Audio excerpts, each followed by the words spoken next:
So this Pete is a 2013 Peterbilt that we found at the Great Canadian Truck Show. This is brought to you by the Great Canadian Truck Show. And the guy that drives it, although it's from Joseph Holland, the guy that drives it is Joe. And so we talked to Joe about his ride and about his career, and you get to see this really cool Pete. So stay tuned, and we'll be right back with Joe from Joseph Holland. Joe of Joseph Holland. No, I'm not. No. But the benefit is my name does match on the door, so it's kind of nice. Do you so tell us about your ride here. You got a beautiful Peterbilt. It's a 2013 389. It's got a 525 Cummins in it. I do end dump, so a lot of gravel, dirt, stuff like that. How do you guys keep them so clean while you're in the pits, man? I wash it every day. I knew there was a secret.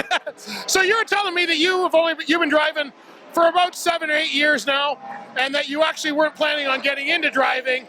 Tell us how you got started. Well, originally I was doing a heavy-duty mechanic apprentice, something my parents told me not to get into because he did it all his life and hated it. But I moved out to Alberta and I got a job with the oil field, and part of the requirements of having the job was I had to have the truck license. So I said, okay, fine, I'll go for it. They paid for everything. They gave me my air brakes, they paid for the medical, gave me the training, and now I don't really want to do anything else. I like sitting and staring through a window. And it's really cool to sit in parking lots all weekend, eh, at truck shows? Oh, absolutely. Absolutely. You don't get that as a mechanic. Nope. Well, actually, our mechanic is here. Oh. Yeah. Okay. Well, because you got cool trucks anyway. So what do you think? So I don't know how long back you know, because do you see the industry has changed in the last 7, 8 years that you've been driving? I honestly don't know what it was like 7, 8 years ago. Because the stuff I did out in Alberta was all oil field. I didn't really do any city driving. It was big equipment, oil rigs, stuff like that, right? So give us an idea of a day hauling on the oil rigs, because that's something I've never done, right? So. It was very slow.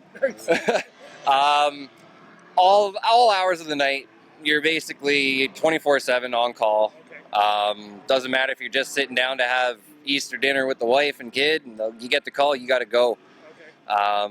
It's very strenuous, very precise work.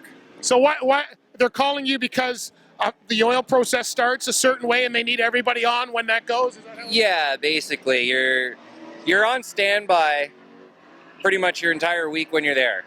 And then depending on whatever division you're in, it's your turn to go, you got to go. You're on a timeline, right? Like.